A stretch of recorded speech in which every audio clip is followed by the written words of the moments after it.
ज्ञानं चक्षुरुन्मिलितं येन तस्मै श्रीगुरवे नमः। श्रीचैतन्यमनोभीष्टं स्थापितं येन भूतले स्वयं रूप कदा मह्यं ददाति स्वपदान्तिकं। वन्देऽहं श्रीगुरो श्रीयुतापदकमलं श्रीगुरून् वैष्णवांश्च श्रीरूपं साग्रजातं सहगना रघुनाथान्वितं तं सजीवं साद्वैतं सावधूतं परिजनसहितं कृष्णचैतन्यदेवं श्रीराधा कृष्णपादान् सहगना ललिता श्रीविशाखान्वितांश्च नमः ॐ विष्णुपदाय कृष्णप्रेष्ठाय भूतले श्रीमते भक्तिवेदान्तस्वामिनिति नामिने नमस्ते सारस्वते देवे गौरवाणी प्रचारिणे निर्विशेषा शून्यवादी पाश्चात्यदेशतारिणे नमो महावदन्याय कृष्णप्रेमप्रदायते कृष्णाय कृष्णचैतन्य नामने गौरत्विषे नमः। हे कृष्णा करुणा सिन्धो दीनबन्धो जगत्पते गोपेश गोपिका कांत राधा कांत नमोस्तुते तप्त कांचन गौरांगी राधे वृंदावनेश्वरी वृषभानुसुते देवी प्रणमामि हरिप्रिय वाञ्छाकल्पतरुभ्यश्च कृपा सिन्धुभ्य एव च पतितानां पावनेभ्यो वैष्णवेभ्यो नमो नमः। जय श्री कृष्ण चैतन्य प्रभु नित्यानंद श्री अद्वैत गदाधर श्रीवासादि गौरभक्तवृंद। हरे Krishna Krishna Krishna Hare Hare Hare Ram Ram Ram Hare Hare. Hare Krishna. Okay, so let us revise one point from yesterday's discussions. Everyone tell one point. Okay, Shamjana, begin.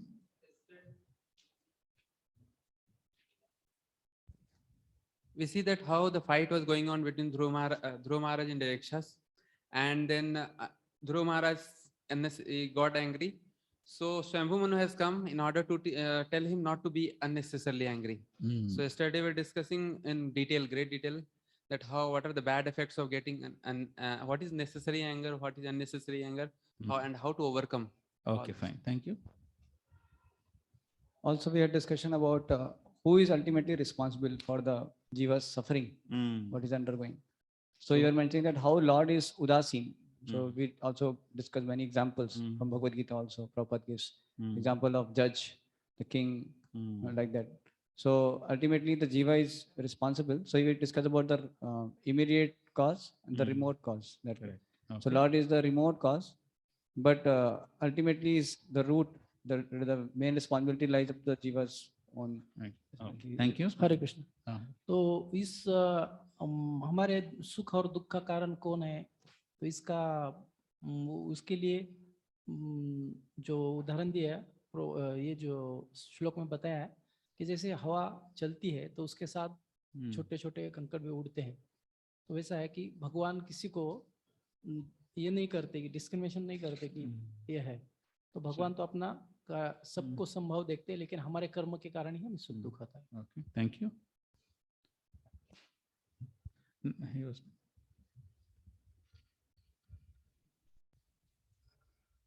Yesterday we discussed about unnecessary anger that arises out of frustration of selfish desires, whereas necessary anger, reasonable anger that arises out of deep compassion for rectifying the subordinate.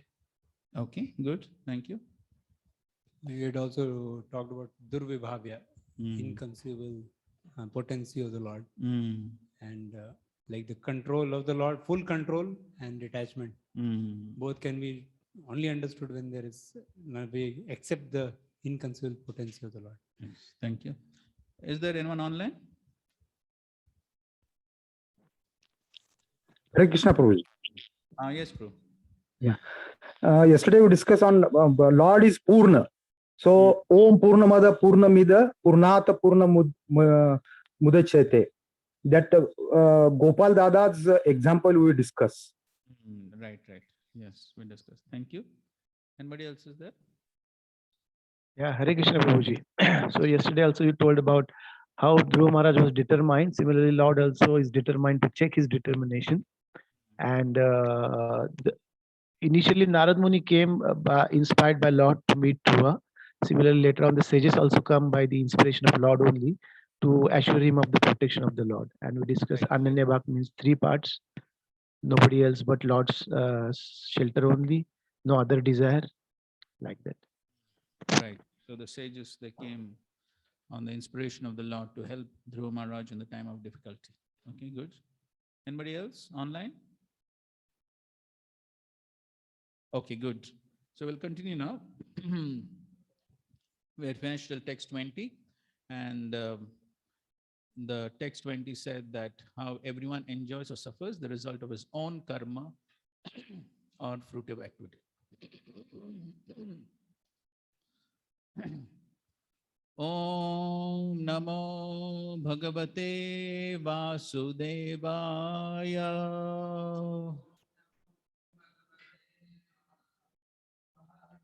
Om Namo Bhagavate Vasudevaya.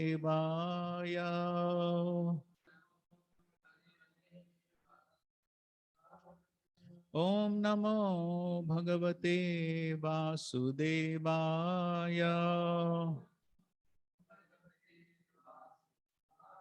Narayanam Namaskritya Naram Chaiva Narottamam Devim Saraswatam Vyasam Tato Jayam Mudirayet.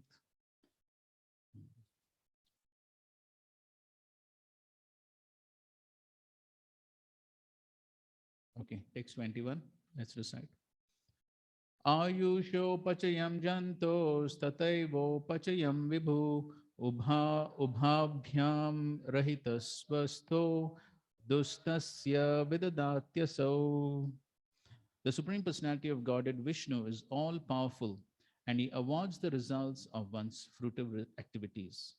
Thus, although one living entity's duration of life is very small, whereas that of another is very great, he is always in his transcendental position and there is no question of lessening or increasing his duration of life. So, although the living entities, different living entities, somebody's duration of life is very small, somebody's is very long, but as far as the Supreme Lord is concerned, there's no question of increasing or decreasing his duration of life. He's always eternal. Nothing has any effect on him. So, as Prabhupada writes, the very short duration of life of the mosquito and the very long lifetime of Lord Brahma are both awarded by the Supreme Personality of Godhead according to the results of their karma. But karmani nirdahati, the Lord diminishes or vanquishes the reactions of devotees.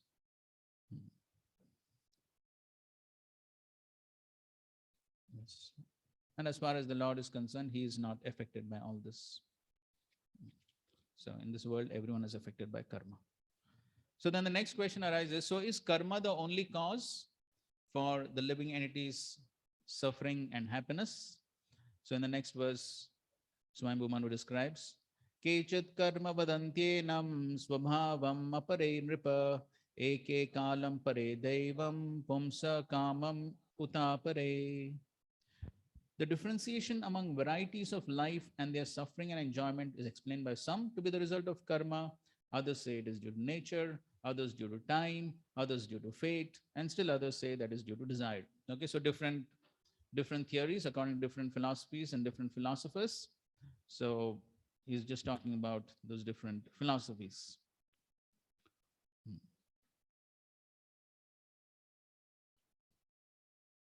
So which of these philosophies is correct? That's what he answers in the next verse. Okay, read the translation, next verse. The absolute truth transcendence is never subject to understanding of imperfect sensory endeavor, nor is he subject to direct experience. He is a master of varieties of energies, like the full material energy, and no one can understand his plans or actions. Therefore, it should be concluded that although he is the original cause of all causes, no one can know him by mental speculation. Yes, so all these different theories as to why the living entity suffers, enjoys, all of them are mental speculations. But ultimately, everything is happening by the plan of the Lord, and that plan of the Lord cannot be understood by anyone. As Bhishma Dev also says in the 9th chapter of the 1st canto, who can understand the plan of the Lord? No one can understand. So what to speak of mental speculators and all other people, they cannot understand the plan of the Lord. So in the purport Prabhupada writes, the question may be raised, since there are so many varieties of philosophers theorizing in different ways, which of them is correct? This is very similar to the conversation between the bull and Parikshit Maharaj. There also we find the bull giving so many different theories. This may be the cause, that may be the cause. But then ultimately the cause is the supreme law. The answer is that the absolute truth, transcendence, is never subject to direct experience or mental speculation. And then Prabhupada gives the example of Dr. Frog. The cause of all causes, the absolute truth, can be known from the absolute truth himself and not by our ascending process to reach him. And then again, he gives another example. We cannot see the sun at night with torchlight. So no one can say that he has discovered a torchlight so powerful that if one goes on a roof and focuses the torchlight on the night sky, the sun will be seen. So therefore, further down, he says, transcendence is not the subject matter of direct experience. The absolute truth may be known in the same way as the sun covered by a cloud or covered by night. For when the sun rises in the morning in its own way, then everyone can see the sun, everyone can see the world, and everyone can see himself. This understanding of self-realization is called Atma Tattva. So ultimately, the Supreme Lord reveals himself. We cannot understand the Supreme Lord by mental speculation or direct experience. So further down, therefore, he says, unless one comes to this point of understanding Atma Tattva, one remains in the darkness in which he was born. Under the circumstances, no one can understand the plan of the Supreme Personality of Godhead.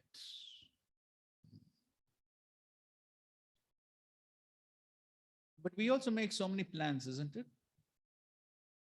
As devotees, we all make plans.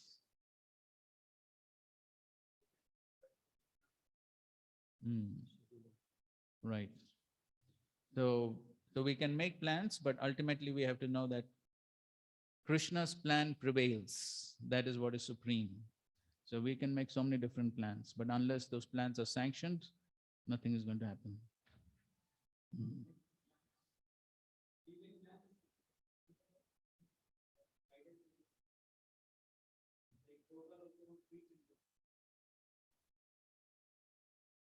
Prabhupada was told to go to West and preach. So on that order, then he makes further plans. So plan is made, but it's not like completely one's own thought process, and then whether Lord sanctions or not, that's another thing. But then Correct. Very good point. So yes, the plans are made according to the desire of the spiritual master, Vaishnavas. According to that, the plans are made. But ultimately, one understands that yes, one has to depend on the Supreme Lord for the fulfillment of any plan. So, in that connection, you may have heard that pastime. This comes in the Lilamrita also.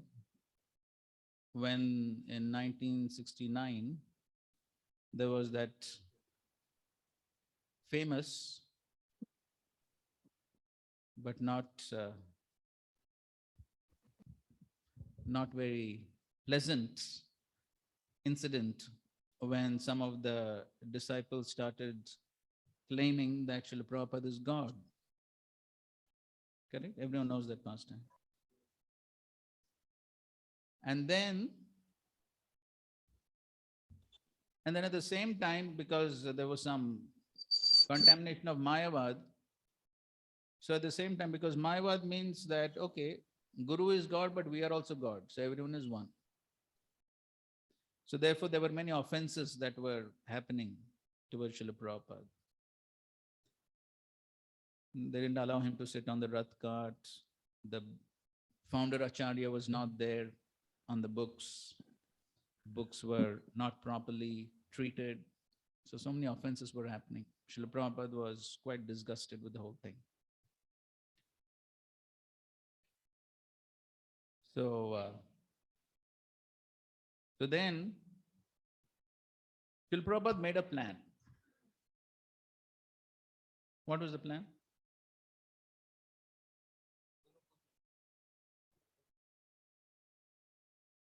So that started before that.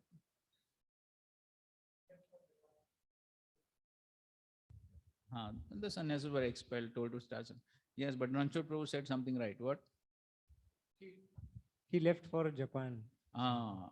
He left. He was planning to go to Japan. So then this was told by Surbi Prabhu. You know Surbi Prabhu? He's the architect. He was the architect of Vrindavan, Juhu. So when he came to the Los Angeles Prabhupada Festival in 2015, so that time he told this pastime. So he was consulting Tamal Krishna Maharaj, and he said, now what is to be done now? I can't stay in the US. So Tamal Krishna Maharaj suggested, maybe you should go to Europe. So Srila Prabhupada said, no, Europe is not too far from America. Not so good. So then he suggested Japan. Prabhupada was not so interested in Japan also. But before this incident took place, actually Srila Prabhupada, he went in front of the deities of Rukmini Dwarkadish at Los Angeles. Because at that time, Srila Prabhupada's plan was, because it was the instruction of a spiritual master to preach in the Western world. So therefore, Srila Prabhupada's plan was actually to preach only in the West, make Los Angeles the international headquarters. That was his plan. And at that time itself, Srila Prabhupada would call different devotees from different centers to come to Los Angeles. So much of training would take place in Los Angeles. So he went before the deities with tears in his eyes. He was praying, my dear Lord, I came here on the instruction of my spiritual master to preach Krishna consciousness in the Western world. But what is happening? What am I supposed to do in this situation?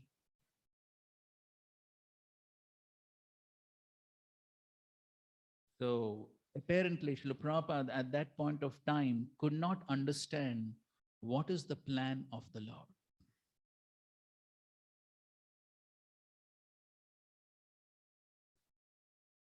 And so then after that, this incident took place. He was consulting with Tamal Krishna Maharaj. Where to go? And then finally, Tamal Krishna Maharaj, no, I think so he didn't suggest. Finally, Srila Prabhupada himself, he took the decision to come to India. And that is how Srila Prabhupada came to India. And that is why we are sitting here. Otherwise, as Surbi Prabhu says, Srila Prabhupada didn't have any big plans to actually preach in India at that point of time. So this particular incident was also orchestrated by the Supreme Lord so that Srila Prabhupada comes to India and preaching in India begins. And then, of course, he describes how that's how Srila Prabhupada came to Mumbai. And then Surbi Prabhu, he's basically from, if I'm not mistaken, Amsterdam. And then he was an architect by profession. He was studying, he wanted to study Indian temples, architecture of Indian temples, and that's how he landed in Mumbai. And then he was inquiring if there are any Krishna temples in Mumbai. And he says at that point of time, there was not one Krishna temple in the whole of Mumbai. Many others were there, Ganpati, Durga, and so on, but not one Krishna temple. And now see how many Krishna temples. This is what Srila Prabhupada did. So at that time, devotees were staying in this apartment. Huh? Akash Ganga. Yes. They were staying in that apartment. So somebody told him there's one Krishna temple there. So that's how he came there. The first person he met was Shyam Sundar Prabhu. He was a hippie at that time with long hair. Shyam Sundar Prabhu said, our spiritual master Srila Prabhupada is here. Would you like to meet him? Okay. Shyam Sundar Prabhu gave him some 1 rupee or something to get his hair shaved. And then the next day, he arranged a meeting with Srila Prabhupada. And Shyam Sundar Prabhu introduced him. This is Mr. So-and-so. He's an architect. And as soon as Srila Prabhupada heard that he was an architect, Prabhupada on the spot removed the drawings of the Juhu temple, made Surbhi Prabhu sit beside him and explained all the drawings. He has not even started chanting 1 round by that time. Anyway, that's how the whole Indian preaching began.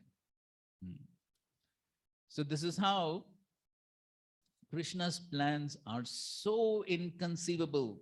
That's what Bhishma Dev says. Even the greatest of philosophers cannot understand the plan of the Lord.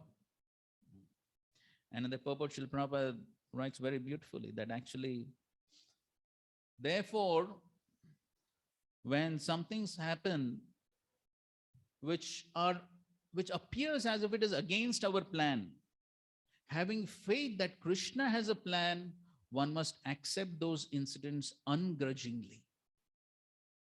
Without grudge, one must accept. Krishna definitely has a plan. I don't understand. Therefore, Durvibhavya. Krishna's plans, Krishna's activities, everything is inconceivable.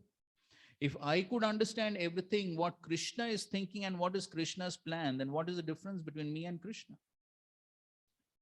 So this has to be our faith. When we don't understand why certain events and incidents are taking place in one's life, then one has that faith that Krishna is Suridam Sarva Bhutanam. He is the best well-wishing friend of every living entity. And therefore one has faith that yes, definitely Krishna has a plan for me, though I cannot understand. Of course, one should definitely consult senior devotees, Vaishnavas, and try to figure out. But in any case, one has faith that whatever is Krishna's plan, that is perfect.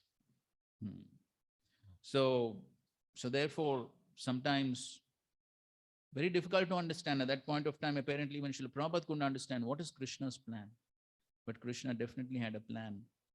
And of course, then the rest is history as to how Indian preaching expanded after that. So that's what Srila Prabhupada is writing over here. And that is what is being said over here, that one cannot understand the Lord with one's mental speculation, with direct experience, one cannot understand. So it's all possible only when the Lord reveals himself. So that's what he says. Under the circumstances, no one can understand the plan of the Supreme Personality of Godhead. And therefore, further down, Prabhupada says, no material scientist can foretell what is going to happen in the future. So there could be many astrologers, but then ultimately Krishna is in control. And so if Krishna wants, he can change so many things.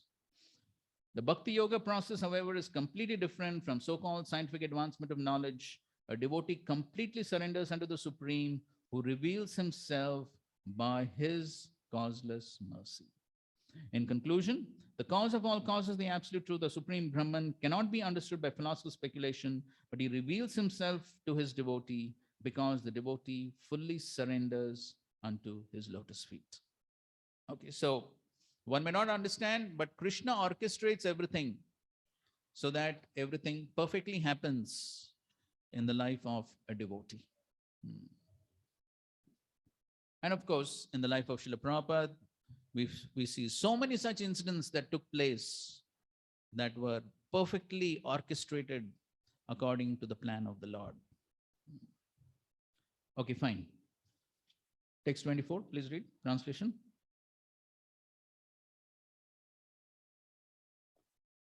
The Supreme Personality of God. 24. Sorry. My dear son, those yakshas who are descendants of Kuvera are not actually the killers of your brother. The birth and death of every living entity are caused by the Supreme, who is certainly the cause of all causes. Next. The Supreme Personality of Godhead creates this material world, maintains it, and annihilates it in due course of time. But because he is transcendental to such activities, he is never affected by ego in such action or by the modes of material nature. Okay, so the entire theme that we are discussing, that is being discussed by Swayambhu Manu, is that don't hold the Lord responsible for whatever is happening. The Lord is not affected by the modes of material nature. He is not affected by ego. It is not that he has some bias towards someone, therefore he is getting someone killed or something like that. No, he is not affected by all this. He has no work to do. He is not bound by work. And so therefore, he is not responsible for whatever is happening. And everything is ultimately happening according to the karma of the living entities. So therefore, Lord is not responsible. The yakshas are also not responsible for the killing of Uttama. But everything is happening according to that particular living entity's karma. So therefore, in the purport, Prabhupada differentiates between the conditioned soul and the Supreme Lord. The super soul, the Supreme Personality of Godhead, has no material body, and because he has no material body, he is not affected by any work he executes. Krishna's body is never material, it is transcendental. Krishna has no false ego. His body is always eternal. Text 26.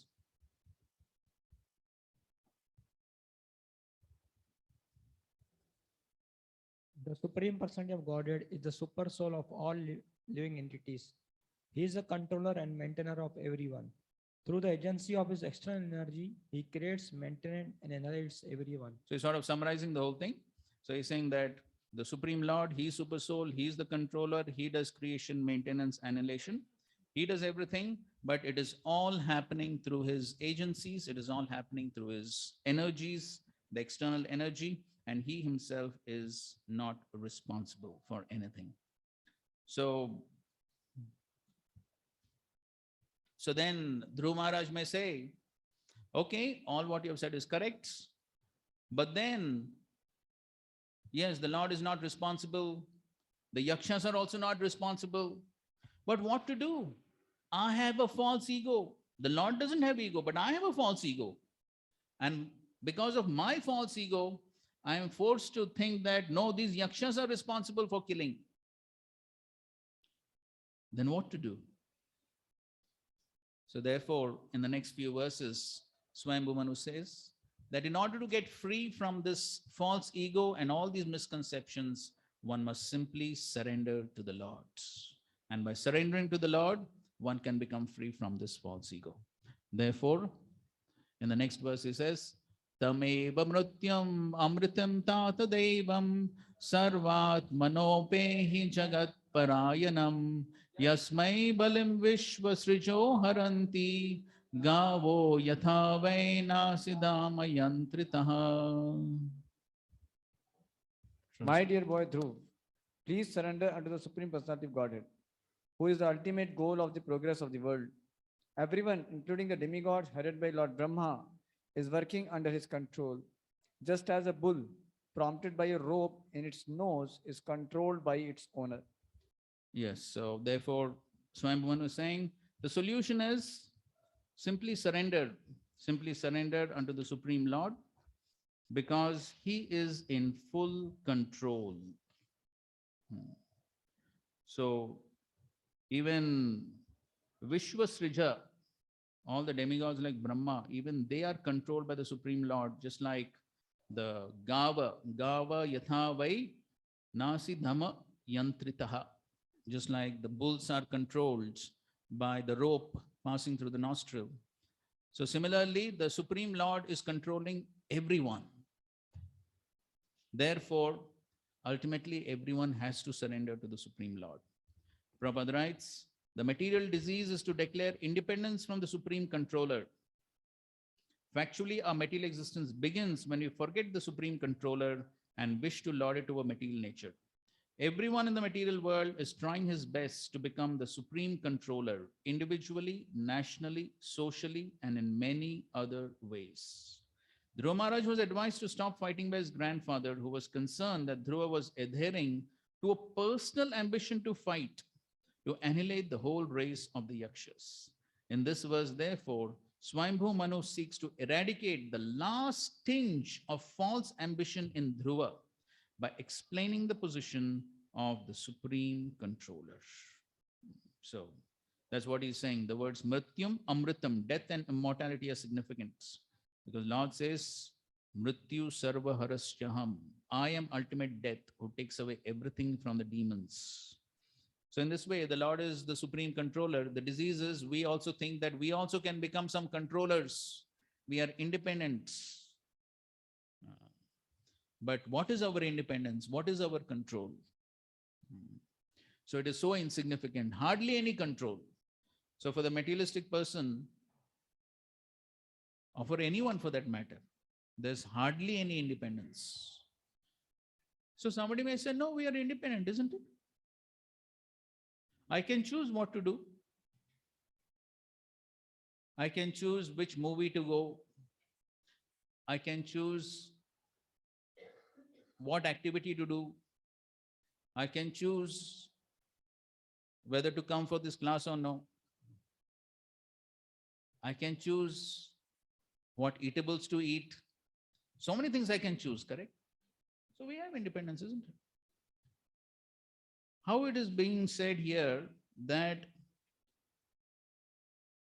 there is practically no, everyone in the material world is trying his best to become the Supreme Controller.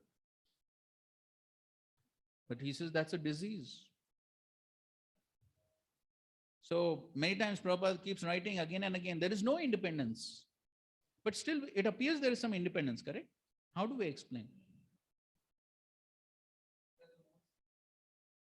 हाँ बोलो mic ले लो.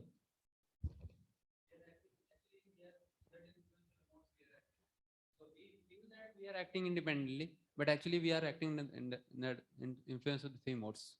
Okay, so that is correct. Then somebody may say, okay, if you say that the jiva is being completely controlled by the modes, then where is the role of free will?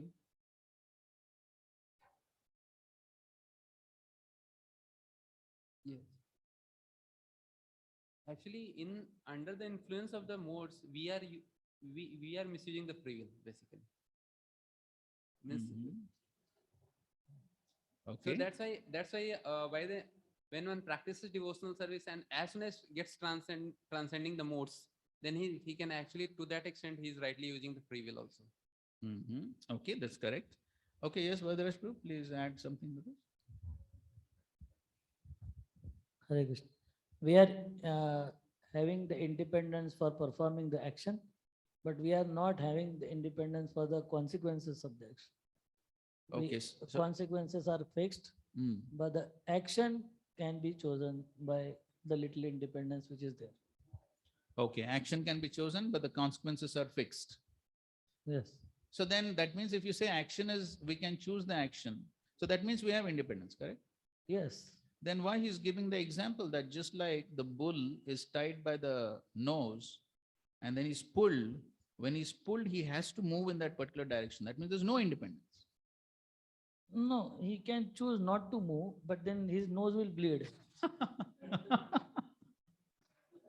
It's not that he has to move. He can choose not to move. But if he doesn't move, then the consequence is not in his hand, and the nose will bleeding. Okay, good So point. he has to move only. Yes, good point. Good explanation. Somebody would like to add something more? Yes, Alakshan. Hare Krishna. Just like when we tie a cow or bull, that bull has independence till the length of his rope only, not outside the rope.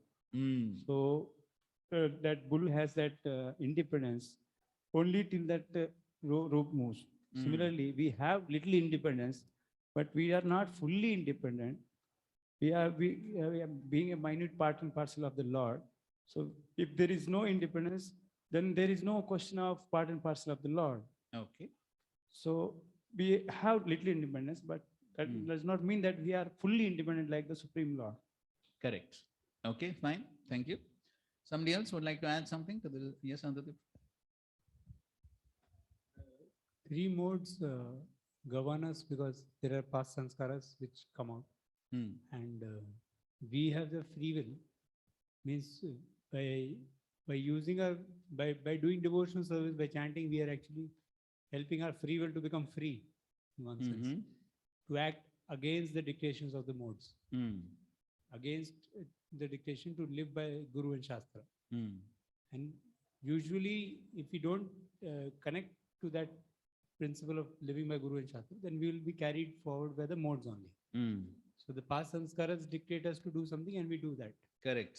But when we choose to take another stand based on the determination, that strength which comes from the higher powers, so then we are able to act. So in that also we are dependent, but that time we have got Krishna's grace to act freed from the modes by the mercy of the Lord. Good, very good point. Would you like to give some example to illustrate what you just said? Okay, fine. Maybe if you, yes, Raghu. In a similar line only, Guruji, that free will one can exercise when he gets the grace of a devotee. Actually, then it starts happening. So before that, almost it's like he's completely just governed by the mode, because before he has misused the freedom, and that's why now he's bound by the modes. So it just goes on with the modes only. But by the intervention of a devotee, then he gives him a chance to now, help him to now use his free will, which is the right of that soul. And that's how the whole process of using the free will starts. Correct. And then he gets more and more empowered to use that free will, and eventually he can become fully free. Good, very good. Example. You have some example? Okay. Srila Prabhupada disciples, many of them are very hippies. We have seen the example of Sam Sundar Prabhu when he was making the deities of Baldev, that ash. So how could they give up that? Because he got that potential. I mean, Prabhupada one time indicated, and then he left. So when the spiritual master intervenes, then person can get the strength to give up that and to transcend the means to transcend that. So basically, it's transcending the modes also. Correct. Because when one is giving up the conditioning, actually the strength is coming from there. Okay, good, very good point. So, Prabhu,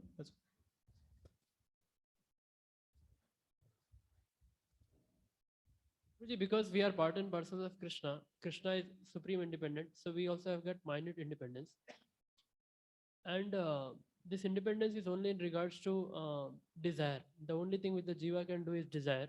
correct. But foolishly, the jiva thinks that, like Krishna is saying, Prakriti kriyamanani guda karmani sarvasha ahankara vimodatma kartamiti manata. Foolishly, the moment the jiva desires, or the desire itself is using a free will in a certain way, immediately the modes start acting on the jiva and make him forced, the jiva is forced to act in a certain way to fulfill his desires. Right. So actually it is no independence, because the only thing is the jiva is doing is desiring to go to class or not to class, like you said, no? That so it's just desire, it's nothing more than that. Actually modes are totally in function and jivatma is not at all doing anything. Okay, at least is desiring. Correct. Yeah, the independence is only about desiring. Correct. So if this small independence is utilized to serve Krishna, then jivatma will get actual true independence.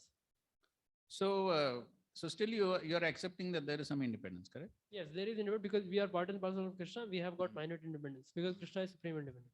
But in some lectures, Prabhupada says, actually the independence is so minute that actually there's no independence. So as devotees have explained, just like the example is given, if there's a chronic drunkard and you put a wine bottle in front of him, does he have free will or no? To drink or not to drink? Does he have free will? Yeah. But what will he do? There's no doubt about it. Why? Totally controlled by the lower modes, tamogun. Because of the total control of Tamagun, even though he has a free will, but still he can hardly use the free will at that point of time. That is how he's bound by the modes. That's how the jiva is so much bound by the modes that even the desire is also controlled by the modes. You're saying that he has the free will to desire, but even the desire is being controlled by the modes. That is why Prabhupada gives the example in 714 purport that it is as if the jiva is completely tied up by ropes. Hands and legs are tied up tightly by ropes. What freedom he has? There's no freedom. So even the desire is controlled by modes. Though we say that yes, he can desire, but even desire is controlled by modes. So where is independence? Therefore, practically there is no independence for the jiva in the material worlds. And Srila Prabhupada writes a beautiful statement in Bhagavad Gita, chapter 13, verse 22 purport. It's an amazing statement. It's like a Mahavakya. Of course, that verse itself is called as the Mahavakya for the last 6 chapters of the Bhagavad Gita. And this statement of Srila Prabhupada is the Mahavakya for the solution to come out of the influence of the modes. Srila Prabhupada writes, to the degree one submits to the hearing process, to that degree one can gradually and proportionately come out of the influence of the modes to experience transcendental bliss. Maybe it's a little paraphrase. If somebody can quickly open and read the sentence as it is.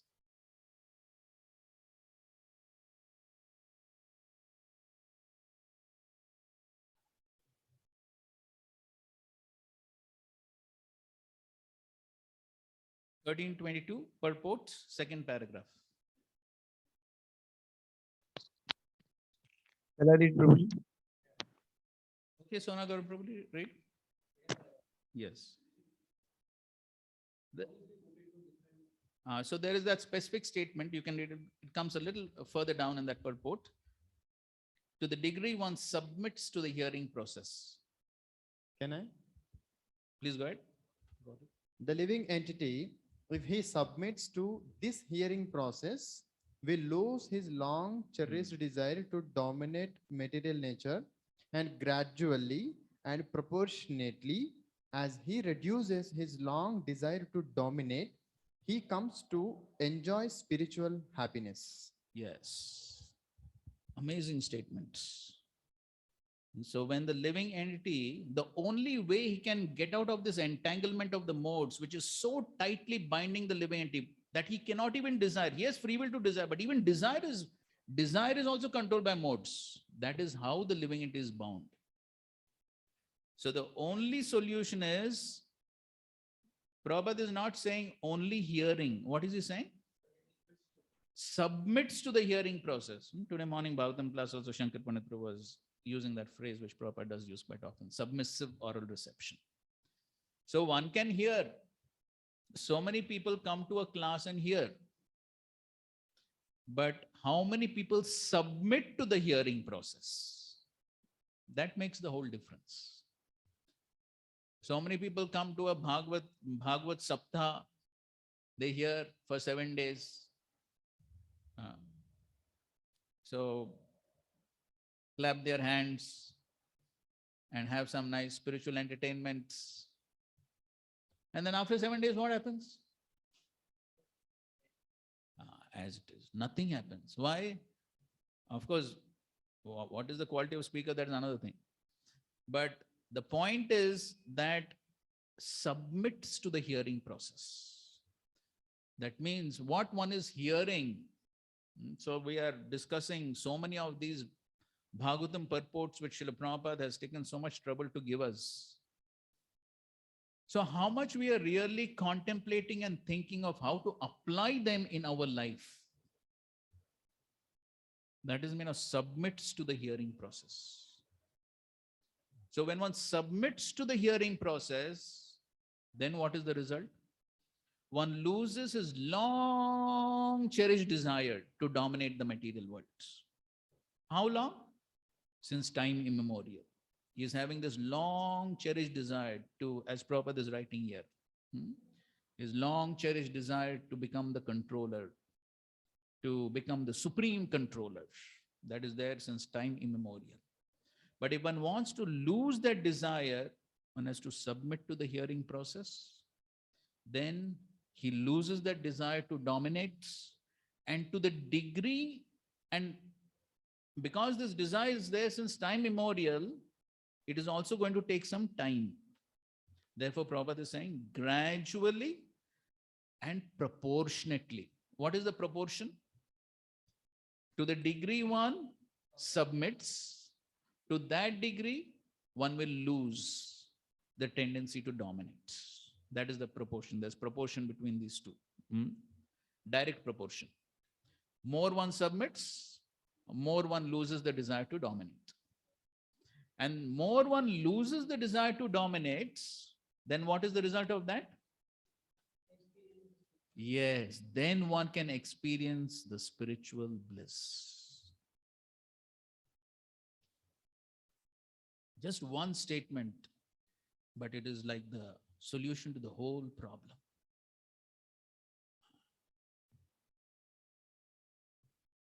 Even devotees sometimes ask, why are we not, we are practicing since quite a few years, why are we not feeling happiness? Prabhupada said, chant and be happy. Why we are not feeling happiness?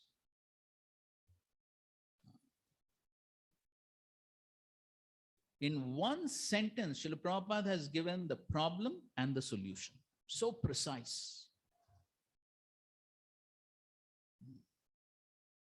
The problem is the tendency to be the controller, no submission. I want to do what I want. Who is going to control me? That is the disease. Solution is submit to the hearing process. And to the degree that submission is there, then to that degree, one will lose the desire to dominate. And then when the desire to dominate goes away, then one can actually experience the spiritual bliss.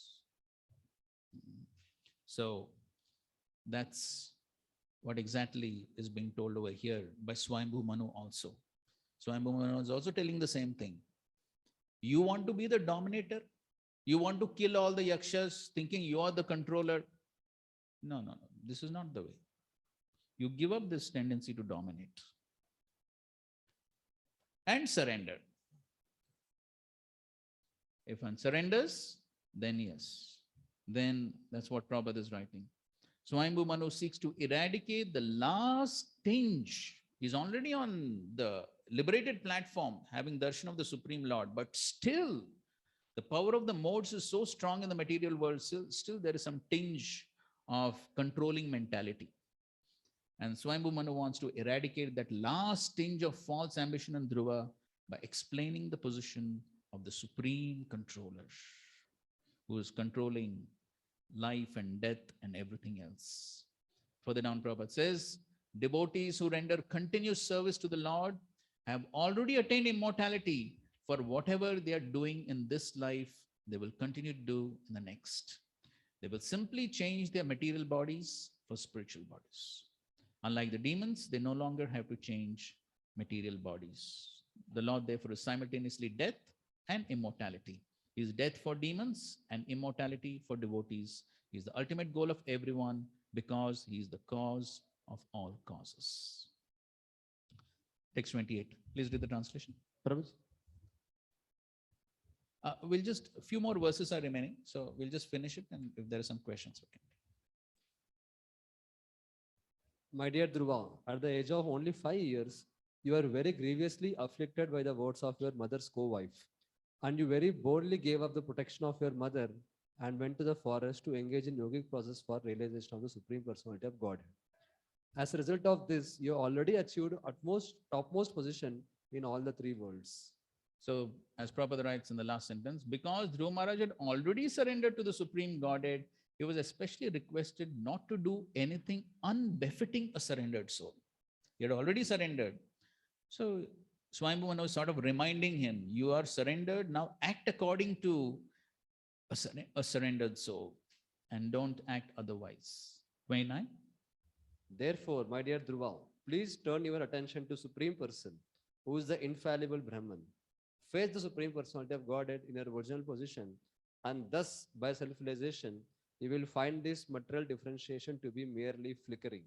Okay, so the material differentiation is differentiation of friends and enemies. We already had quite a long discussion on that. The differentiation between friends and enemies, which is on the bodily platform. So therefore he's saying, surrender to the Lord, come to the proper realization. And therefore Prabhupada writes, a devotee who is already liberated does not see differentiation in terms of the outward body. He sees all living entities as spirit souls, eternal servants of the Lord. Indirectly, Manu pointed out to Dhruva Maharaj that out of material affection, Dhruva thought of his brother as his kin and the yakshas as his enemies. Such observation of differentiation subsides as soon as one is situated in his original position as an eternal servant of the Lord. Text 30.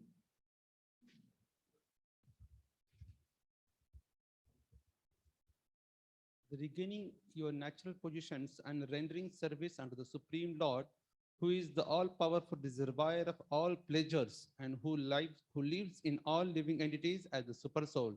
You will very soon forget the illusory understanding of I and mine. Okay, so in this way, by surrendering to the Lord, one will give up this material conceptions of aham mameti. As Prabhupada writes, Dhruva Maharaj was already a liberated person because at the age of 5 years, he had seen the Supreme Personality of Godhead. But even though liberated, he was for the time being afflicted by the illusion of Maya. Even though on the liberated platform, he was still affected by Maya. That is the power of Maya in the material worlds. That even somebody on a liberated platform, like Dhruva Maharaj, Bharat Maharaj, they were all on liberated platform. But the power of Maya is so great in the material world that sometimes even they can be affected by the material energy. What to speak of us? So, but even though liberated, he was for the time being afflicted by the illusion of Maya, thinking himself the brother of Uttama in the bodily concept of life. The whole material world is working on the basis of I and mine. This is the root of attraction to the material worlds. And what is the solution? Last sentence. Simply by devotional service unto the Lord, his illusion could be eradicated without difficulty. 31.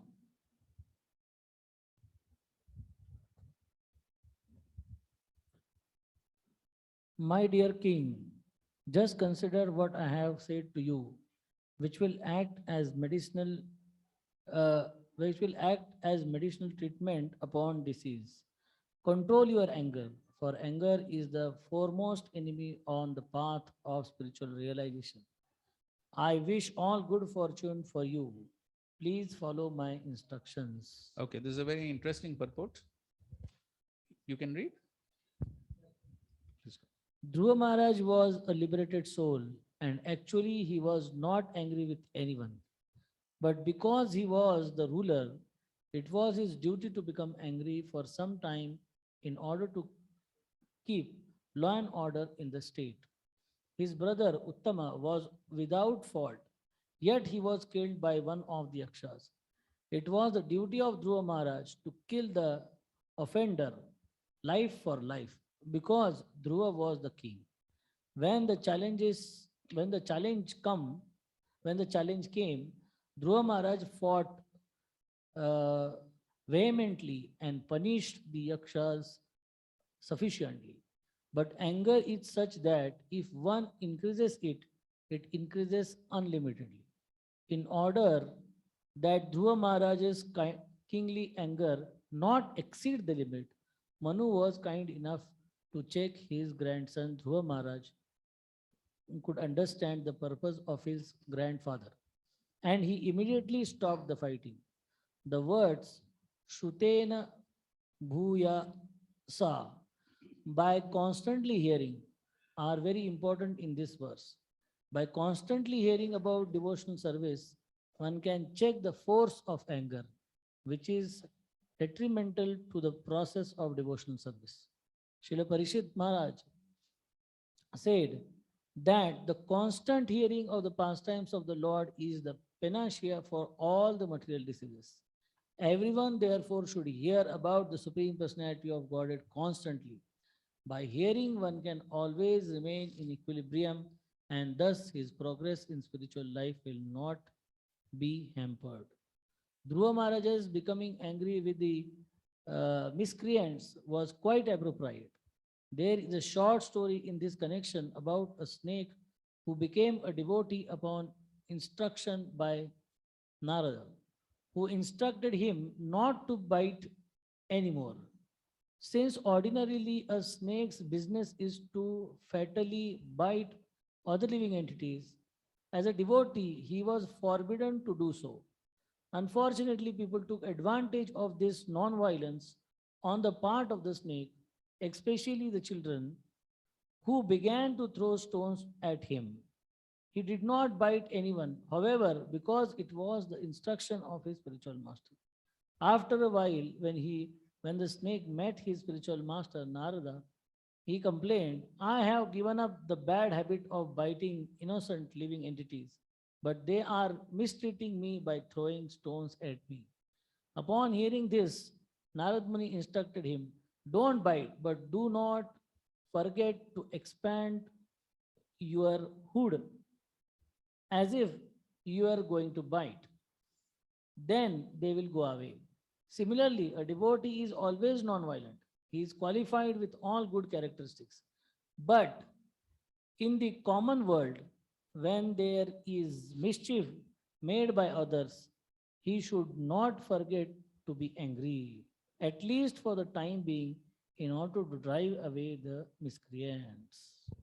Okay, so very interesting purports.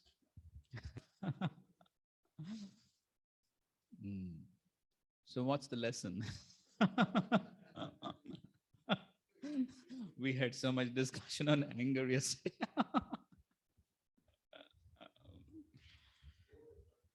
What's that? Show the anger, but don't be angry. And how to do that? Should have a Swayambhu Manu with us. There should be a Swayambhu Manu for everybody. Who's that? Everybody has to choose that Swayambhu Manu.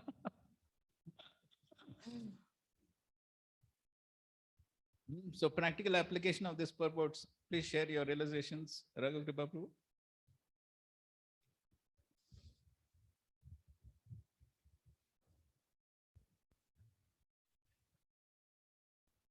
One solution which is being told here is the constantly hearing about devotional service.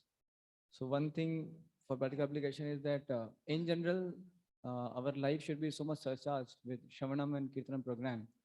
And then there'll be some situations like in organization and all that where one may have to show the necessary anger, which may be for the service. So that time it would be, one will have more strength to do it in appropriate way. Okay, good point. Thank you. Somebody else would like to share some. I think Kirti Krishna wants to say something.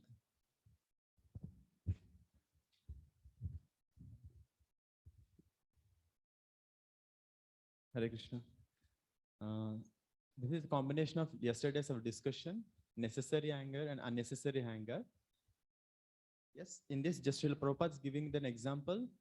Narada Muni is instructed the snake.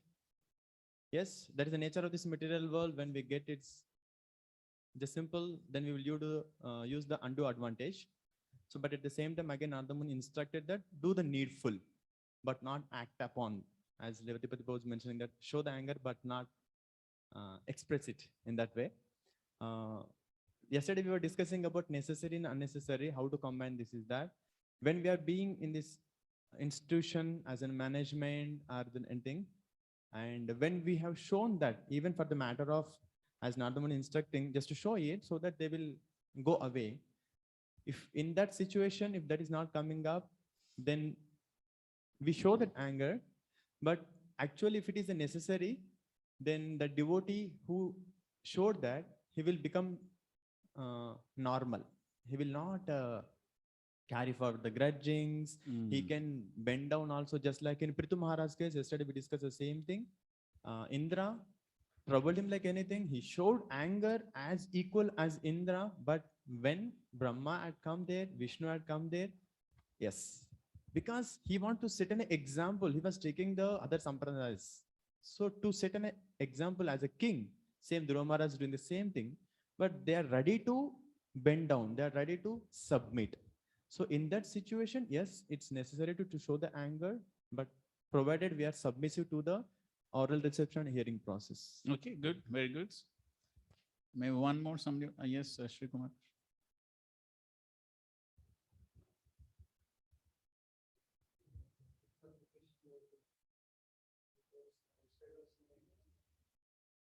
Many times the outsiders may try to cheat us. It can be market or like Prabhupada says that auto driver example, Those places we can confront for the need of saving the Lakshmi like that.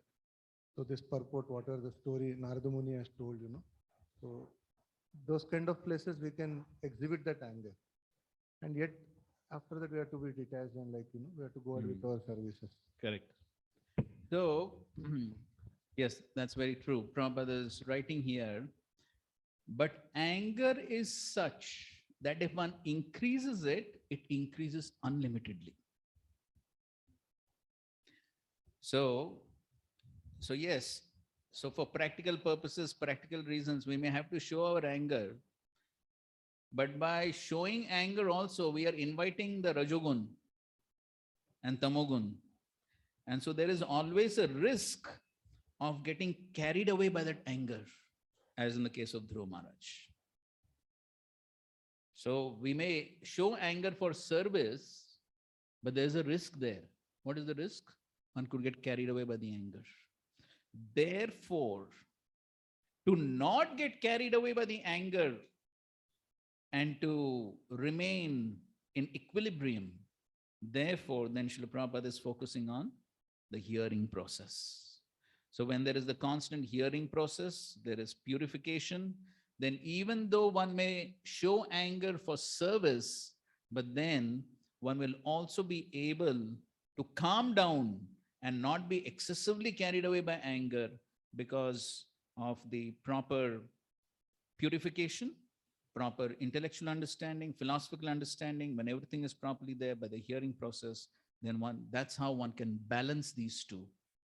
One can show anger for the appropriate purpose, necessary anger, but at the same time, one may not get carried away by the anger when one has the proper attitudes, the proper purification.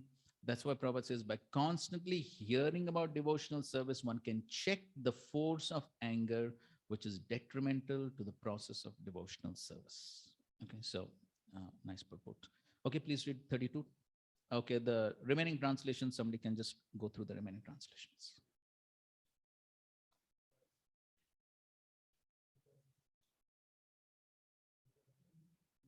Okay, here, Shri Kumar Krishna Prabhu is reading. Please read. A person who desires liberation from this material world should not fall under the control of anger, because when bewildered by the anger, one becomes a source of dread for all others. So a nice point Prabhupada is writing. A devotee or saintly person should not be dreadful to others. Dreadful means person looks dangerous, nor should anyone be a source of dread to him.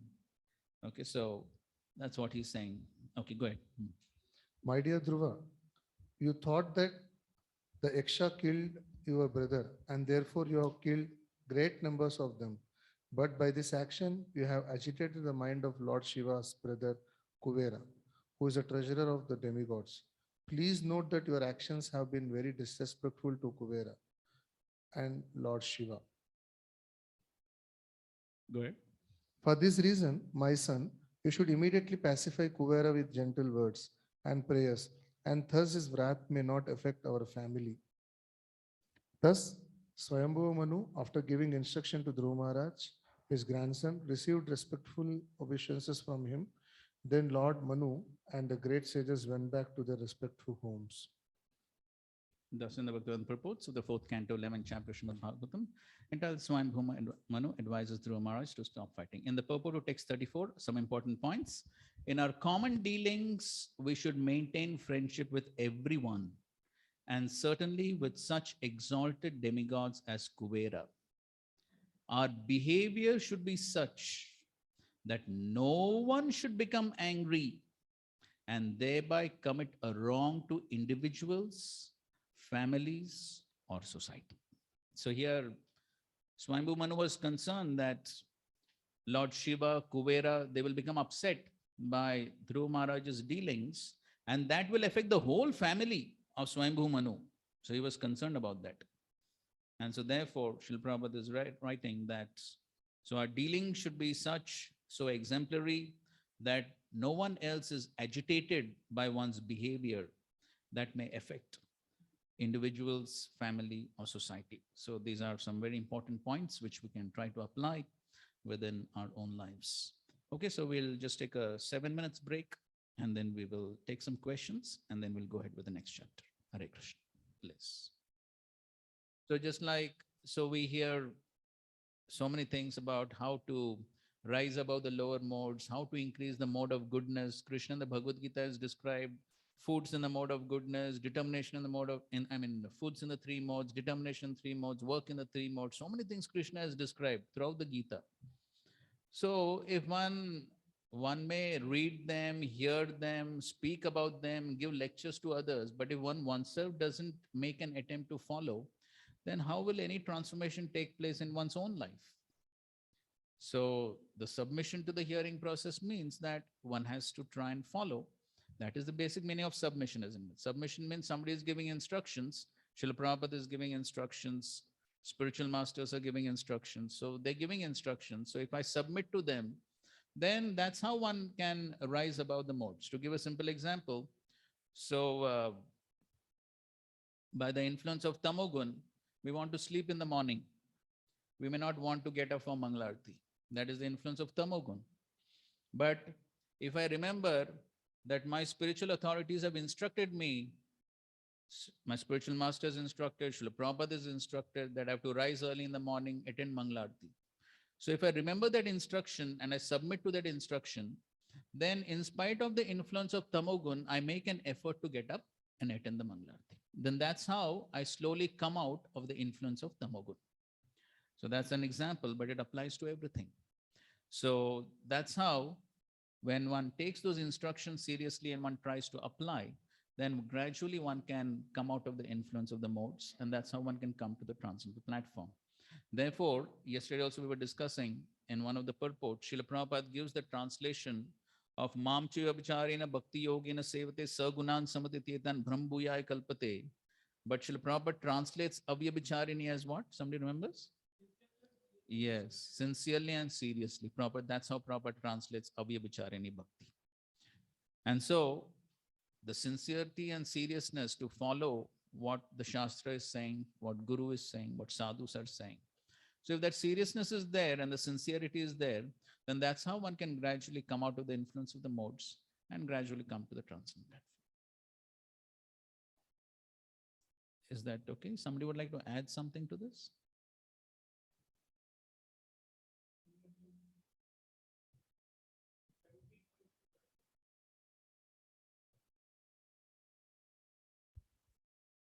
In Bhagavad Gita 17.2 purpose is the association of the living entity with the different modes of nature has been going on perpetually. Since the living entity is in contact with material nature, he acquires different types of mentality according to his association with the material modes. But this nature can be changed if one associates with a bona fide spiritual master and abides by his rules and the scriptures. Correct. Gradually, one can change his position from ignorance to goodness or from passion to goodness. Yes. The conclusion is that blind faith in a particular mode of nature cannot help a person become elevated to the perfectional stage. One has to consider things carefully with intelligence in the association of a bona fide spiritual master. Right. Yes, these points have been continuously stressed in the scriptures. Also, you can read 14.19 purport. That is also very interesting, very important points. Okay, is that okay, Bhadrashpa? Thank you. Yes, Shyam Jagannath. Yes, Dhruva Maharaj. Actually, he is the king, so it was his duty also to, because Yakshas had killed, so to give them punishment also. Obviously, he got unnecessarily angry. That was the, now when Swambhu Manu comes, he explaining them that, Yakshas, we should understand there are so many factors. Actually, Yakshas are not the real cause. No. But we see that Yakshas became the instrument of killing. So as a duty, Dhruva Maharaj has to punish him. Correct. So now when it comes to this whole philosophy that this person is the cause, there's so many causes. So this is just a philosophy to build our consciousness, and the person has to on the right at the right time, he has to do the needful. For example, the father and son are there. When someone is attacking the son, so naturally the father has to protect, and even even son may be killed, he will do the needful at that time. So obviously we do understand that the root cause may be, the remote cause may be some, but at the right time one has to do the needful. So this is whole philosophy we discuss that. So it is only to build our consciousness so that we don't go into the extremes. Is my understanding correct? Yes. In fact, we had that discussion, if you remember, in one of the previous classes. Almost in the, I think so, second class or third class, some class, we had that discussion. We discussed that conversation between the bull and Maharaj Parikshit. And then we also saw some comments by Burijan Prabhu on that. And so then Burijan Prabhu gave some practical understanding of how to deal with the situation. So though on one hand, we know that ultimately I am the cause and I'm simply getting the reaction for that, but still on a practical level, one has to do the needful. So Burijan Prabhu says that just like if somebody is coming to attack me with a stick or whatever, then I have to do the needful. I have to do the needful. But in spite of me doing the needful, now what may happen, we don't know. So then, so somebody is trying to attack me, I may try to flee away, I may try to hide, I may try to do something. But in spite of that, maybe the person actually catches me and beats me up. So then I have to accept that this has happened because this is the will of the Lord. This is happening because of my own past actions. So I have, like Prabhupada gives so many examples, isn't it? Just like the patient. So the person is sick, he has to go to the doctor. But in spite of the best of the treatment, sometimes the patient dies. Sometimes in spite of no treatment, somebody survives. So we have to do the needful, but at the same time, we have to understand that the Lord's plan prevails, and then we have to accept it. So if we don't understand this philosophy, then we get into the blame game. Then we may not only just do the needful, but then we also will maintain grudges, and we will also then blame people, and then we may not be able to forgive them, and we may not be able to see the plan of the Lord in the ultimate issue. So therefore, understanding that philosophy is very necessary. Okay, online, any questions? Hare Krishna, Prabhuji. Prabhuji. Just a second, please. It's Narasimha Prabhu has a question, so we'll come back to you in a second.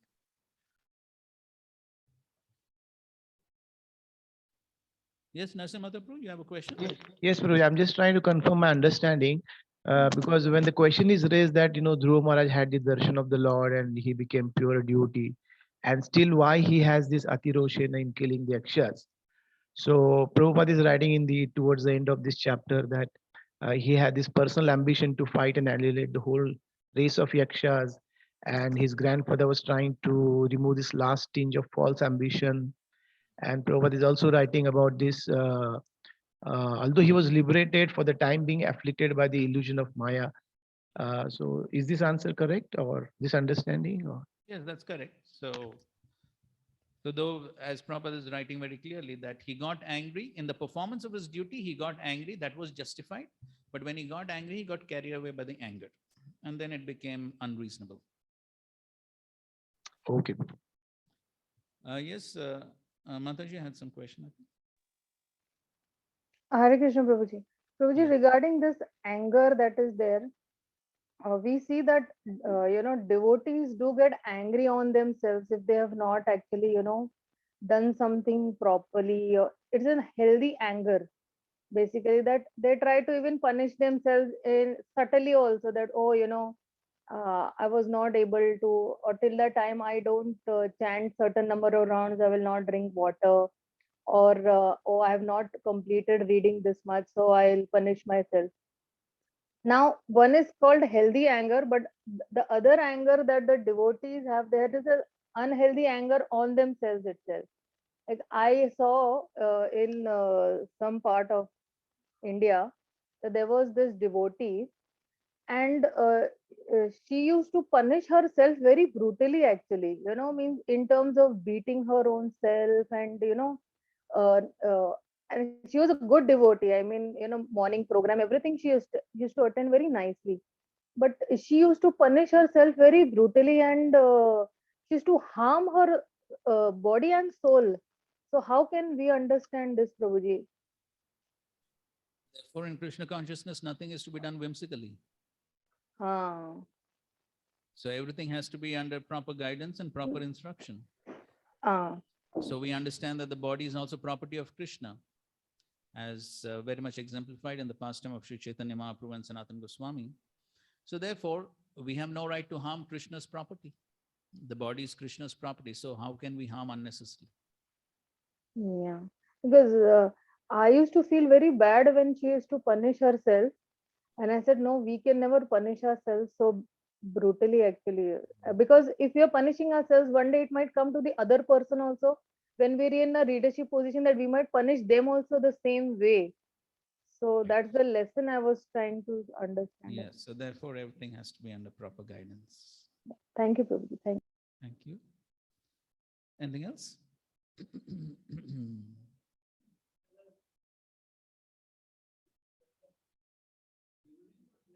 Kuvera's good. I couldn't fully capture because earlier there was one asura word used for yakshas, and then here further it comes that they are descendants of Kuvera. So, what is the yaksha's position in this whole cosmology? In the purport to text 33, Prabhupada writes, as such, they have been described as Punya Janan, pious men. They are not ordinary persons. They were not ordinary persons. They are Punya Janan, pious men. And earlier that demonic word was used. No? Yes, So what is their situation? I mean, we have to see the context of the previous, in what context exactly that was said. So, but in any case, their activity was demoniac in terms of killing Uttamas, so unnecessarily maybe. So from that point of view, maybe it can be said the action was demoniac, but as he's saying here, they are descendants of Kuvera, belong to Kuvera's family, the Punaj. Verse 28 of previous chapter it was. 20? 28. Chapter 10, text 28. Chapter 10. Chapter 10, text 20.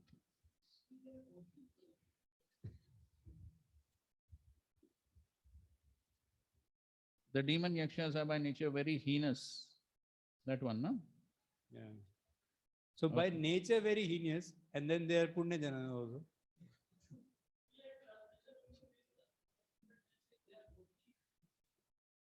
Which one? 5.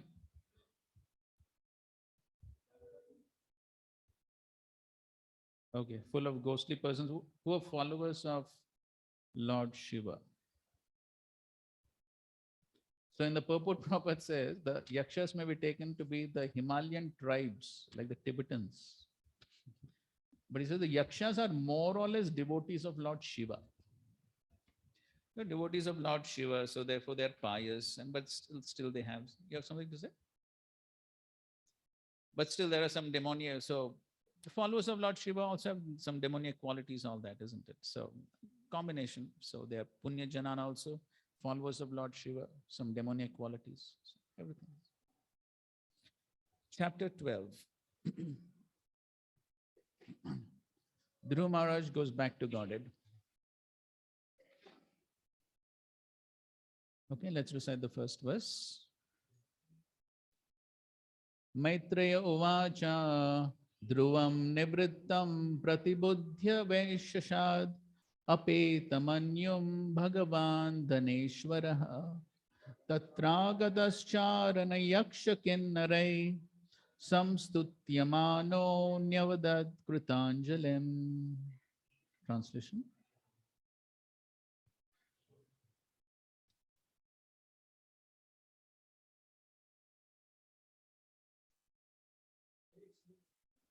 It says Maitreya said, "My dear Budur, Dhruva Maharaj's anger subsided and he completely ceased killing yakshas. When Kuver, the most blessed master of the treasury, learned this news, he appeared before Dhruv. While being worshipped by yakshas, kinnaras and charanas, he spoke to Dhruva Maharaj, who stood before him with folded hands." Okay, so by the good instructions of Swayambhu Manu, which Dhruva Maharaj heard, what happened? Apeta manyum. Manyu. Manyu means anger. Apeta. It subsided. So by hearing good instructions, that some transformation should take place by hearing good instructions. So that's what happened to Dhruva Maharaj. The first nine verses speak about Kuvera offering benedictions to Dhruva. Okay, text 2, please read the translation. Dhanadha Uvacha, Kuvera has been called as Dhanadha, the master of the treasure. The master of the treasury, Kuvera, said, "O sinless son of Kshatriya, I am very glad to know that under the instruction of your grandfather, you have given up your enmity. Although it is very difficult to avoid, I am very pleased with you." Next. "Actually, you have not killed the Yakshas, nor have they killed your brother, for the ultimate cause of generation and annihilation is the eternal time feature of the Supreme Lord." Okay, so this is almost similar philosophy which Swayambhu Manu tells. He's sort of repeating the same thing. So we'll just go through this rapidly. Next. Fourth. Misidentification of oneself and others as I and you on the basis of the bodily concept of life is a product of ignorance. This bodily concept is the cause of repeated birth and death, and it makes us go on continuously in the material existence. Next. My dear Dhruva, come forward. May the Lord always grace you with good fortune. The Supreme Personality of Godhead, who is beyond our sensory perception, is the super soul of all living entities, and thus all entities are one without distinction. Begin therefore to render service unto the transcendental form of the Lord, who is the ultimate shelter of all living entities. Okay, so they're giving the same advice to engage in devotional service. Take 6. Engage yourself fully, therefore, in the devotional service of the Lord, for only He can deliver us from this entanglement of materialistic existence. Although the Lord is attached to His material potency, He is aloof from her activities. Everything in this material world is happening by the inconceivable potency of the Supreme Personality of Godhead. Okay, so basically the same philosophy, what Swayambhu Manu said, that how the Lord is performing all this through His inconceivable potencies. Yes. Take 7. Maharaj, son of Maharaj Uttanapad, we have heard that you are constantly engaged in transcendental loving service to the Supreme Personality of Godhead, who is known for his lotus navel. You are therefore worthy to take all benedictions from us. Please therefore ask without hesitation whatever benediction you want from me. Okay, so he's saying ask for whatever benediction you want because he's very pleased. So he's asking, you can ask for any benediction. Prabhupada writes one point in the purport: to be a devotee is therefore an exalted position. Why it is exalted? Because simply by rendering transcendental loving service unto the Supreme Personality of Godhead, one can have all the benedictions of the world without separate endeavor. Okay, so devotee can get whatever he wants, unless the Lord sanctions, of course. So therefore, further on, Prabhupada writes, in other words, he knew that for Dhruva Maharaj, there was nothing desirable within the 3 material worlds. He knew that Dhruva would ask for nothing but to remember the lotus feet of the Supreme Lord constantly. So he knew that. So he's saying, okay, ask for benediction, but he knew he won't take any material benediction. So, because he was already totally purified at that point of time. Go ahead, text 8. I think so. See, the mic is coming this side, it's not going that side. Give to Ranchor Prabhu.